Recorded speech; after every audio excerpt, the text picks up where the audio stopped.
আসসালামু আলাইকুম, অনলি কুকিংয়ে সবাইকে স্বাগতম। গাছ থেকে একটি কাঁচা কাঁঠাল কেটে নিয়ে এসেছি রান্না করার জন্য। অনেকেই হাতে কষ লেগে যাবে, তাই কাঁচা কাঁঠাল কেটে রান্না করতে পারছে না, তাদের জন্য এই ভিডিওটি। আমি আজকে যে পদ্ধতি নিয়ে কাঁঠাল কাটবো সেই পদ্ধতি নিয়ে আপনারা কাঁঠাল কাটলে আপনাদের হাতেও কষ থাকবে না, বটিতেও কষ থাকবে না। একটি পাত্রে আমি গরম করে পানি নিয়েছি, এতে দিয়ে দিচ্ছি 1 চামচ হলুদ, 1 চামচ লবণ, আর দিয়ে দিচ্ছি সামান্য পরিমাণে সরিষার তেল। আমি এখানে একটি টুকরো কাপড় নিয়েছি, এটাতে সরিষার তেল লাগিয়ে ভালোভাবে ভিজিয়ে নিচ্ছি। এটা দিয়ে আমার হাত ভালোভাবে মুছে নিচ্ছি, আর এটা দিয়ে আমার বটিটাও ভালোভাবে মুছে নিব। এবার তেল লাগানো কাপড়টা দিয়ে বটিটা ভালোভাবে তেল লাগিয়ে নিচ্ছি। আমার কাঁচা কাঁঠালটা একটু বড়, তাই আমি মাঝখান থেকে দুভাগ করে নিচ্ছি। কাঁঠালটা খুব সাবধানে কাটতে হবে, কাঁঠালের গায়ে আছে কাটা, আবার বটি, আর হাতে তো তেল আছেই। দেখতে পাচ্ছেন খুব সাবধানে আস্তে আস্তে ধীরে ধীরে কাটতেছি। মাঝখান থেকে দুভাগ করে নিয়েছি, দেখুন কত কষ কাঁঠালের। এবার এটাকে আবারও মাঝখান থেকে কেটে নিচ্ছি আর টুকরো করে নিচ্ছি।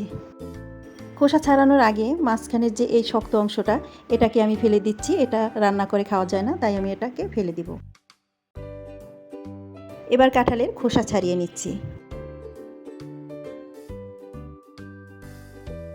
খোসা ছাড়ানোর পরে কিন্তু আমার হাতে অনেক কষ লেগে গেছে। এখন আমি ওই কাপড়টা দিয়ে আবার মুছে নিচ্ছি। বটিটাও একটু মুছে নিব আর হাতটাও একটু মুছে নিচ্ছি। ছোলা হয়ে গেলে কাঁঠালগুলো টুকরো করে নিচ্ছি।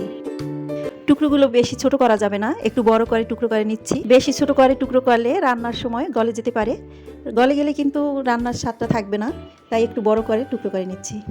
এবার হলুদ লবণ দেওয়া পাত্রে টুকরোগুলো ভিজিয়ে দিচ্ছি। এভাবে আমি সবগুলো কাঁঠাল কেটে নিচ্ছি। কাঁচা কাঁঠাল রান্না করে খেতে কিন্তু খুবই স্বাদ, কিন্তু অনেকেই কাটার ভয়তে খেতে পারি না। মাঝে মাঝে হাতটা একটু পরিষ্কার করে নিচ্ছি। আমি যেভাবে কেটেছি এভাবে কেটে নিলে খুব সহজেই কাঁচা কাঁঠাল কেটে রান্না করে খেতে পারবেন। এভাবে সবগুলো কাঁঠাল কেটে নিচ্ছি। সবগুলি কাঁঠাল কেটে নিয়েছি। এবার পরিমাণ মতো পানি দিয়ে এটাকে সিদ্ধ করে নিব। আর কাঁঠাল কাটা শেষ হয়ে গেলে বটিটা সুন্দর করে কাপড়টা দিয়ে মুছে দিচ্ছি। খুবই সাবধানে বটিটা মুছতে হবে, যেহেতু বটিটা এখন পিছল আছে, তাই আস্তে আস্তে মুছতে হবে। দেখুন বটিটায় কোনো কষ নেই, একেবারে পরিষ্কার হয়ে গিয়েছে। কাঁঠালগুলো বেশি সিদ্ধ করা যাবে না, অল্প সিদ্ধ করে নিয়েছি যাতে কষ না থাকে। এবার এটাকে তুলে ছেঁকে ঠান্ডা করে নিব।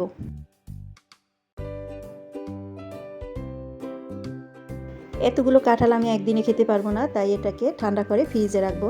কাঁঠালটা কিন্তু পুরোপুরি সিদ্ধ করা যাবে না, তাই 50% সিদ্ধ করে নিয়েছি। পরিমাণ মতো করে পলিতে করে রেখে দিচ্ছি। আপনারা ইচ্ছা করলে প্লাস্টিকের বাটিতেও রাখতে পারেন। এভাবে সংরক্ষণ করে কিন্তু সারা বছর খাওয়া যাবে। এখন আমি এগুলো ডিপ ফ্রিজে রেখে দিব, যখন খেতে ইচ্ছে হবে তখনই বের করে রান্না করব। এভাবে ফ্রিজে রেখে 1 বছর পর্যন্ত কিন্তু সংরক্ষণ করা যাবে। আশা করছি আজকের ভিডিওটি আপনাদের কাছে ভালো লেগেছে। ভিডিওটি ভালো লাগলে অবশ্যই কমেন্ট করবেন, আর আমার চ্যানেলটি প্লিজ সাবস্ক্রাইব করে রাখবেন। সবাই ভালো থাকবেন, সুস্থ থাকবেন। আল্লাহ হাফেজ।